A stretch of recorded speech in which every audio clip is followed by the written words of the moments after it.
नमस्कार। रोज की तरह हम हैं हाजिर आसनसोल टाइम्स में। आपके सामने लेकर आए हैं आसनसोल और आसपास के क्षेत्रों की कुछ महत्वपूर्ण खबरों की तरफ बढ़ेंगे, लेकिन उससे पहले आने वाले त्योहारों के मौसम को और भी खूबसूरत बनाने के लिए हमजा फैशन और हमजा कलेक्शन आसनसोल के लोगों के लिए लेकर आए हैं कई नए कलेक्शन। जी हाँ, अपने व्यक्तित्व को चार चांद लगाने और लेटेस्ट फैशन के परिधानों के लिए आपको आना ही होगा हमजा फैशन और हमजा कलेक्शन। यहाँ आपको मिलेगा लेटेस्ट फैशन और पारंपरिक परिधानों का ऐसा कलेक्शन जो आपको और कहीं नहीं मिलेगा, वो भी बिल्कुल आपके बजट में।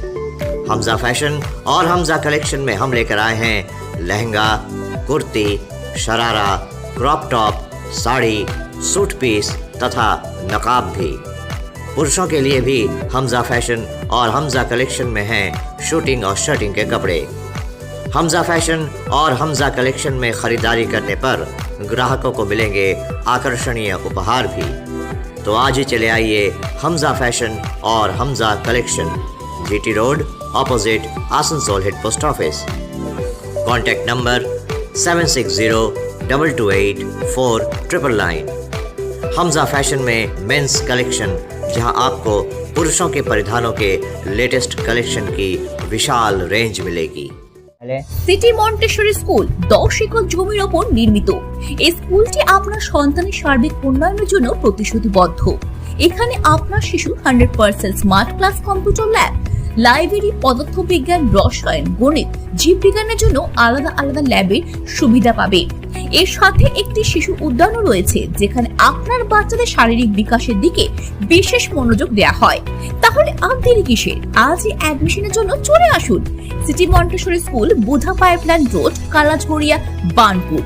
যোগাযোগের নাম্বার 8001387524 অথবা 9434359937। Sameer automobiles, authorized Honda two wheeler dealership. यहाँ हर खरीदारी पर ग्राहकों को मिलेगा 5 लीटर पेट्रोल, एक ISI helmet, assured gift on every purchase तथा attractive discount. Terms and conditions applied. तो फिर देर किस बात की, अपने सपनों की उड़ान को गति प्रदान करने आज ही चले आइए Jyoti Nagar Asansol, near Webel IT park, NH2 bypass. Contact number 7318833013, 8617327062, 7001962185। Sameer automobiles. Raniganj citizens forum की तरफ से आज पश्चिम बर्धमान जिला शासक दफ्तर के सामने धरना प्रदर्शन किया गया। उनकी मांग है कि रानीगंज को एक बार फिर से सब डिवीज़न का दर्जा दिया जाए। रानीगंज सिटीजन्स फोरम के इस धरना प्रदर्शन के दौरान फोरम के सदस्यों के साथ साथ रानीगंज के कुछ विशिष्ट व्यक्ति भी मौजूद थे। रानीगंज चैम्बर ऑफ कॉमर्स के अध्यक्ष अरुण भरतिया ने कहा कि रानीगंज को फिर से सब डिवीज़न का दर्जा मिलना चाहिए, क्योंकि ऐसा करने से रानीगंज में विकास कार्यों को गति मिलेगी। और इसी मांग को सामने रखते हुए आज जिला शासक दफ्तर के सामने धरना प्रदर्शन किया जा रहा है। वहीं रानीगंज सिटीजन्स फोरम के वर्किंग प्रेसिडेंट गौतम घटक ने कहा कि रानीगंज सिटीजन्स फोरम की तरफ से लंबे समय से रानीगंज को फिर से सब डिवीज़न बनाए जाने की मांग की जा रही है और इसी मांग के समर्थन में आज जिला शासक दफ्तर के सामने धरना प्रदर्शन किया जा रहा है। सिटीजन फोरम की तरफ से आए हैं और हम लोग की एक डिमांड है, बहुत ही जेन्युइन डिमांड है कि रानी को दोबारा सब डिवीज़न बनाया जाए। सब डिवीज़न बनाने से हम लोगों को बहुत सारी सहूलत मिलेगी, जिससे आज हम लोग महरूम हैं। तो हम अभी हम लोग कुछ देर पहले ADM साहब से मिले, मेमोरेंडम दिया। उन्होंने कहा कि ठीक है, इस पर हम लोग गौर करेंगे और कोशिश करेंगे कि हम लोग कुछ दिनों के बाद फिर दोबारा DM साहब से भी मिलें। तो हम लोग यही ख्वाहिश है कि राजनीति को सब डिवीज़न जल्द से जल्द बनाया जाए, ताकि हम लोग सब चीज़ों से लाभ उठा सकें। Thank you. मेरा नाम मोहम्मद अनवर। আমরা রানীগঞ্জ সিটিজেন ফোরামের পক্ষ থেকে অ্যাকচুয়ালি সবাই মিলে এসেছি। সরকারের কাছে দাবি করছি একটাই, সেটা হচ্ছে আমাদের রানীগঞ্জটাকে অতীতে যেটা ছিল রানীগঞ্জ সাব ডিভিশন হিসেবে আমাদের ঘোষণা করা ছিল যে 1847 সাল থেকে 1906 সাল অবধি সেই স্ট্যাটাসটাকে আমরা ছিনিয়ে নিয়েছে সরকার। সেই হিসেবে সরকারের কাছে দাবি একটাই, সেই স্ট্যাটাসটা ফিরিয়ে দেওয়া হোক আমাদের রানীগঞ্জকে, যাতে আমাদের রানীগঞ্জের উন্নতি অন্তত মানুষের চোখে পড়ে। এই হচ্ছে আমাদের বক্তব্য। আর সেই হিসেবে আমি ধরুন রানীগঞ্জ সিটিজেন ফোরামের পক্ষ থেকে জেনারেল সেক্রেটারি, আমার নাম শ্রী প্রদীপ কুमार नंदी। धन्यवाद। आज हम रानीगंज वासी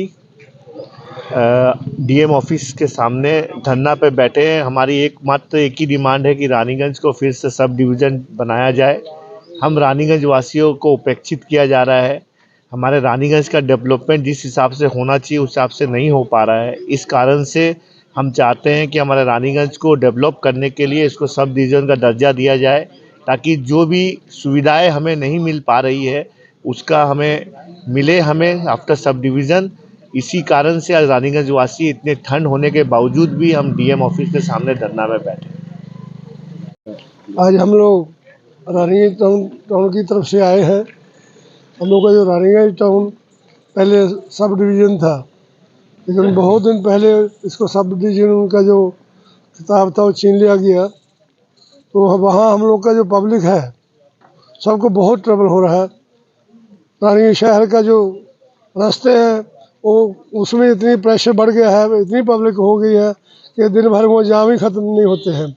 ये सब चीज़ों को लेकर के और भी बहुत सी प्रॉब्लम है, म्यूनसिपलिटी की भी प्रॉब्लम है। इसमें हमारा जनता को बहुत ज़्यादा परेशानी होती है। कोई भी काम करने जाते हैं तो जाम में फंस जाते हैं, तो 2-3 घंटा जाम में खड़े रहते हैं। तो इसीलिए हम लोग चाहते हैं कि अगर सब डिवीज़न बन जाए तो गवर्नमेंट की नज़र में आए तो हम लोग का कोई सुधार हो। हम लोग पंजाबी मोड़ में रहते हैं, रानीगंज के बगल में साथ में है पंजाबी मोड़। वहाँ कम से कम 4-5 हज़ार लोगों की वहाँ पर भी पॉपुलेशन है। उसमें 2,000 तो हमारा सिख कम्युनिटी है कम से कम। तो हम लोग इनके साथ में मिलकर के इसी एजिटेशन में है कि हम लोग का बात जल्दी से जल्दी सुना जाए और उसको दोबारा सब डिवीज़न बनाया जाए। Thank you. आपका नाम? इंदर सिंह हमारा नाम है, वहाँ के प्रधान है गुरुद्वारा साहब के। और हमारे साथ में बहुत सी हमारे साथी भी आए हैं, तो इसके लिए बहुत सहयोग हम लोग कर रहे हैं साथ में। কি বিষয় নিয়ে আপনাদের না, আজকে আমরা জেলা পশ্চিম বর্ধমান জেলা ডিস্ট্রিক্ট ম্যাজিস্ট্রেটের কাছে আমরা এসেছিলাম এবং রানীগঞ্জবাসী রানীগঞ্জ সিটিজেন্স ফোরাম নেতৃত্বে রানীগঞ্জের সমস্ত নাগরিকবৃন্দ, একটা ভালো সংখ্যক 250-300 নাগরিকবৃন্দ আমরা এখানে এসেছি। আমাদের যে দাবির জন্য এসেছি একটাই দাবি, যে রানীগঞ্জকে সাব ডিভিশন ঘোষণা করতে হবে।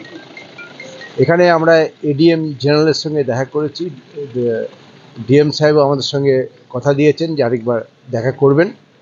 আজকে উনি ব্যস্ত আছেন চিফ সেক্রেটারির সঙ্গে ভিডিও কনফারেন্সে, তো উনি বললেন পরে একদিন আপনাদের সঙ্গে কথা বলবো।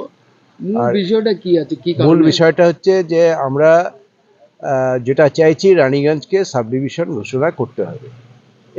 এর ব্যাকগ্রাউন্ড হিস্ট্রি হচ্ছে যে রানীগঞ্জ 1847 সাল থেকে 1906 সাল পর্যন্ত প্রায় 50 বছর সাব ডিভিশন টাউন ছিল। এরপর আমাদের রানীগঞ্জ শহর থেকে দাবি উঠেছিল যে ডিস্ট্রিক্টকে ভাগ করতে হবে, এবং ডিস্ট্রিক্ট ভাগ হয়ে যাওয়ার পর স্বভাবতই ডিস্ট্রিক্ট যখন ভাগ হয়েছে তাহলে কিছু সাব ডিভিশনও তৈরি হয়। সেক্ষেত্রে রানীগঞ্জ হচ্ছে প্রধান দাবিদার এই এলাকার। এবং এর মাঝখানের যে ঘটনা ঘটে গেছে সেটা হচ্ছে যে রানীগঞ্জ যে পৌরসভা ছিল সেই পৌরসভা আসানসোলের সঙ্গে মার্চ হয়ে যায়, এবং এই মার্চিং হওয়ার ফলে রানীগঞ্জের যে উন্নয়ন সেটা অনেকখানি কম হয়ে গেছে। এদিকে আসানসোল এবং দুর্গাপুর যেভাবে তার উন্নয়ন এবং ডেভেলপমেন্ট হচ্ছে, রানীগঞ্জ কিন্তু অনেক পিছিয়ে পড়েছে ব্যবসা বাণিজ্য চাকরি বাকরি সব দিক থেকে।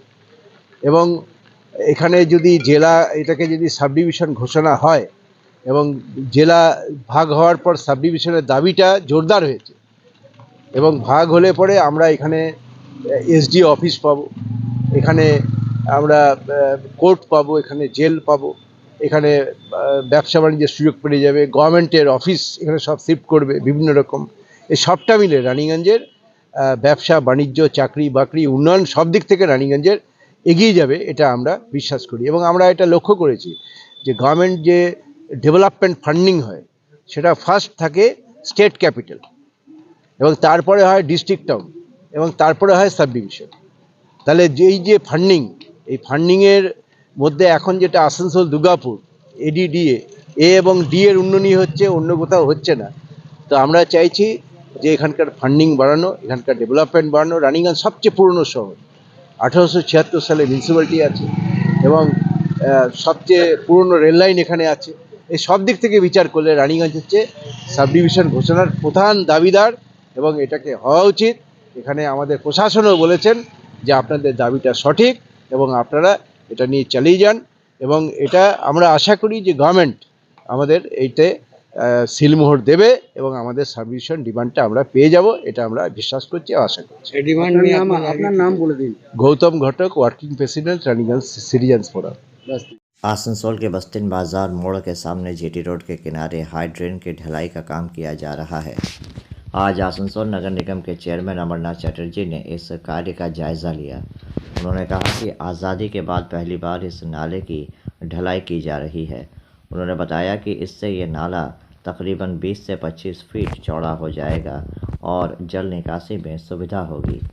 इसके साथ ही उन्होंने लोगों से अनुरोध किया कि वो नालों में घर का कचरा न फेंकें, क्योंकि इससे नालियां जाम हो जाती है और परेशानी खड़ी हो जाती है।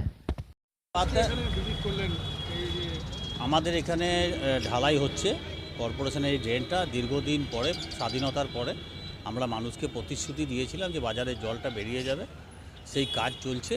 আমরা আজকে ইন্সপেকশনে এসেছিলাম, তো আমরা দেখে গেলাম সুন্দর কাজ করছে, ভালো কাজ করছে, এবং ড্রেনটা প্রায় 25 থেকে 30 ফুটের মতন চওড়া হয়ে যাবে। জল আগামী দিনে আর দাঁড়িয়ে থাকার কোনো ব্যাপার থাকবে না, সুন্দরভাবে জল পেরিয়ে যাবে। তবে আমি একটাই সবাইকে আপনাদের মাধ্যমে অনুরোধ করি যে ড্রেনে যেন সমস্ত ময়লা ফেলে না দেয়, তাহলে কিন্তু পরবর্তীকালে আবার একটা সমস্যা তৈরি হতে পারে। সেই সমস্যা থেকেই যাতে না হয় সেই জন্যই আমাদের এই ঢালাই।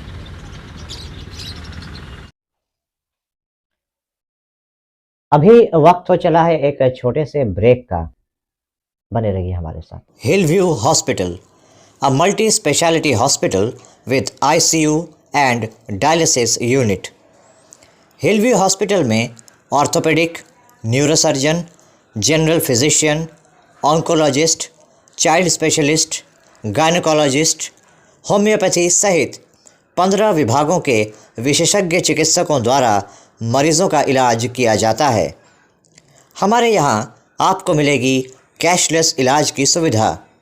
इसके अलावा अत्याधुनिक ICU, NICU, dialysis unit, trauma care centre सहित हर वह सुविधा मिलेगी जो हिलव्यू को बनाती है सही मायनों में मल्टी स्पेशलिटी हॉस्पिटल। हमारे यहाँ स्वास्थ्य साथी कार्ड पर भी इलाज उपलब्ध है।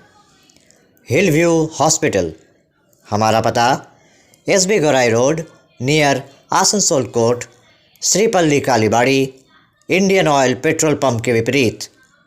Mobile number 9046007833, 9046007834। हर इंसान का सपना होता है एक अदद घर, जहां वो अपने अपनों के साथ चैन से रह सकता है। लेकिन ईंट पत्थर के एक मकान को घर बनाना हो तो घर के कुछ ऐसे सामान की ज़रूरत होती है जिससे इंसान अपने सपनों के आशियाने में चैन से रह सके। होमलैंड फर्नीचर आपके इन्हीं ज़रूरतों को बेहद वाजिब कीमतों में पूरा करता है। होमलैंड फर्नीचर में आपको मिल जाएंगे sofa set, sofa cum bed, आलीशान बेडरूम पैकेज, डाइनिंग सेट, विभिन्न तरह के खूबसूरत आईने, ड्रेसिंग टेबल सेट के अलावा और भी शानदार और ख़ूबसूरत फर्नीचर जो आपके घर की खूबसूरती को 4 चांद लगाते हैं। होमलैंड फर्नीचर में आपको इजी फाइनेंस की सुविधा भी उपलब्ध होगी। Homeland furniture, a house of premium products at a very reasonable price. तो फिर देर किस बात की, आज ही चले आइए होमलैंड फर्नीचर और अपने सपनों के आशियाने को लगाइए 4 चांद। होमलैंड फर्नीचर, हमारा पता Amba tower, first floor, Usha ग्राम, एयरटेल ऑफिस के निकट। Contact number 9635671674। Homeland furniture. आपके मकान को बनाए आपके सपनों का आशियाना, डेकोर वॉलपेपर। लजीज खाने के शौकीन लोगों के लिए अच्छी खबर। आसनसोल के एसबी गुराई रोड स्थित सुकांतो मैदान के सामने खुल गया है the Zayka fast food rest. Asansol नगर निगम में आज मेयर विधान उपाध्याय के चेंबर में एमएमआईसी की एक बैठक हुई। इस बैठक में आसनसोल नगर निगम के एमएमआईसी चेयरमैन अमरनाथ चटर्जी, उप मेयर वसीम उल हक तथा आसनसोल नगर निगम के कई अधिकारी उपस्थित थे। यहाँ पर मुख्य रूप से आसनसोल के विकास तथा साफ सफाई को लेकर चर्चा हुई। मेयर विधान उपाध्याय ने कहा कि आसनसोल के कई हिस्सों में जो बड़े वैट हैं उनको तोड़ दिया जाएगा और माइकिंग के ज़रिए लोगों से अनुरोध किया जाएगा कि वो अपने घरों के कचरे अपने घर के सामने रखें और आसनसोल नगर निगम के सफाई कर्मचारी जाएंगे और उनके घरों से कचरा एकत्रित कर लेंगे। उन्होंने लोगों से नालों में या इधर उधर कचरा फेंकने से परहेज़ करने का अनुरोध किया। ট্যাক্স কালেকশন যেটা হচ্ছে কি হচ্ছে না হচ্ছে সেটাকে বাড়ানোর জন্য, তারপর রাস্তাঘাট যেভাবে বিভিন্ন জায়গায় দিচ্ছে আসানসোল বাজার এবং আমি আমাদের স্যান্ডেলের রোডে ভ্যাটগুলো যেগুলো আছে সেগুলোতে এমনভাবে ময়লা ফেলে রেখে দিচ্ছে যাতে মানে একদম বাজে পরিস্থিতি লাগছে। সেই ভ্যাটগুলোকে আমরা ভাঙবো, ভেঙে হাঁটিয়ে দেবো ওখান থেকে এবং আমরা ওটা কন্টিনিউ প্রসেসে 3 থেকে 4 দিন আমরা ওখানে মাইকিং করাবো পুরো রোডটাতে। যে যারাই ময়লা ফেলবেন ভ্যাটগুলো নেই, নিজের ময়লা নিজের বাড়ির সামনে রাখুন, আমাদের গাড়ি আসবে, আমাদের যারা নির্মল সাথে কাজ করছে বা যারা কাজ করছে স্যানিটারি ডিপার্টমেন্টে তারা যাবে কালেকশন করে নেবে, কেউ রাস্তাতে ফেলবেন না। আর এর ছাড়া কোনো আর কিছু না, এইসব ডেভেলপমেন্ট আর যেগুলো প্রবলেম হচ্ছে যে টুকটাক সেগুলো। স্যার, আসানসোল সারা শহরে এই যে পাইপলাইনের কাজ হচ্ছে, দুটো করে বড় বড় মোটা মোটা পাইপগুলো ঢোকাচ্ছে। কিসের এই যে লাইনের যে কাজ হচ্ছে, হ্যাঁ, তো যেই জায়গাটায় আপনার ডিল করছে সেই জায়গাটায় আপনার গিয়ে ময়লা মানে পাথর টাথর মাটি টাটি দিয়ে প্লেন করে সিমেন্ট দিয়ে হয়ে যাচ্ছে, কিন্তু পুরো যে লাইনটা টেনে চলে যাচ্ছে ওইটা তো আপনার যে গ্যাপ রয়ে যাচ্ছে তাতে তো রোড আমরা অলরেডি গত 2-3 দিন আগে ওনাদেরকে ডেকেছিলাম, এখানে আমরা মিটিং করেছি। एमआईसी मीटिंग में क्या क्या बेसिक चर्चा हुई? एमआईसी मीटिंग में जो वेरियस डेवलपमेंटल एजेंडाज थे उसमें से जैसे प्रॉपर्टी टैक्स बढ़ाना, उसके बाद जो एएमसी का काम चल रहा है उसमें स्पीड लाना, वेरियस हमारे जो एसेट्स हैं एएमसी के उनको किस तरह से उनका संग्रह बढ़ाया जा सके, उनसे कलेक्शन बढ़ाया जा सके, इस तरह की बहुत सारी डेवलपमेंटल इश्यूज़ की आलोचना हुआ और सब पे डिसीजन मेकिंग हुआ।